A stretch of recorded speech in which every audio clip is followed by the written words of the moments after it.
नहीं किया था राम ने सीता का परित्याग। सीता 2 वर्ष तक रावण की अशोक वाटिका में बंधक बनकर रहीं, लेकिन इस दौरान रावण ने सीता को छुआ तक नहीं।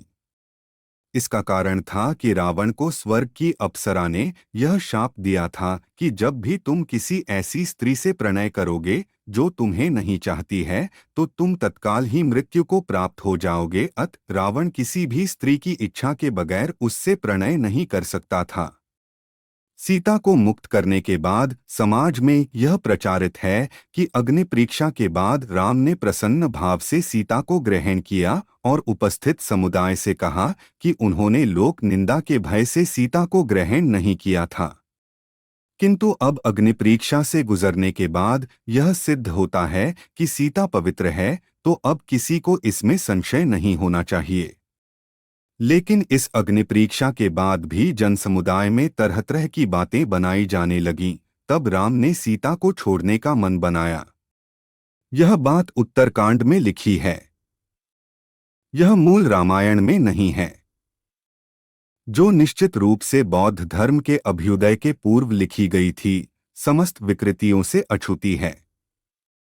इसमें सीता परित्याग, शंबूक वध, रावण चरित आदि कुछ भी नहीं था।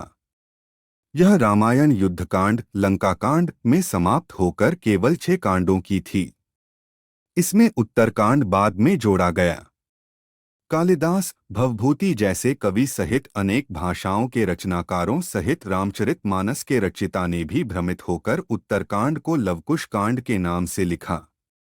इस तरह राम की बदनामी का विस्तार हुआ। शोधकर्ता कहते हैं कि हमारे इतिहास की यह सबसे बड़ी भूल थी कि बौद्ध काल में उत्तरकांड लिखा गया और इसे वाल्मीकि रामायण का हिस्सा बना दिया गया। हो सकता है कि यह उस काल की सामाजिक मजबूरियां थीं, लेकिन सच को इस तरह बिगाड़ना कहाँ तक उचित है। सीता ने न तो अग्नि परीक्षा दी और न ही पुरुषोत्तम राम ने उनका कभी परित्याग ही किया। विपिन किशोर सिन्हा ने एक छोटी शोध पुस्तिका लिखी है जिसका नाम है राम ने सीता परित्याग कभी किया ही नहीं। यह किताब संस्कृति शोध एवं प्रकाशन वाराणसी ने प्रकाशित की है। इस किताब में वे सारे तथ्य मौजूद हैं जो यह बताते हैं कि राम ने कभी सीता का परित्याग नहीं किया।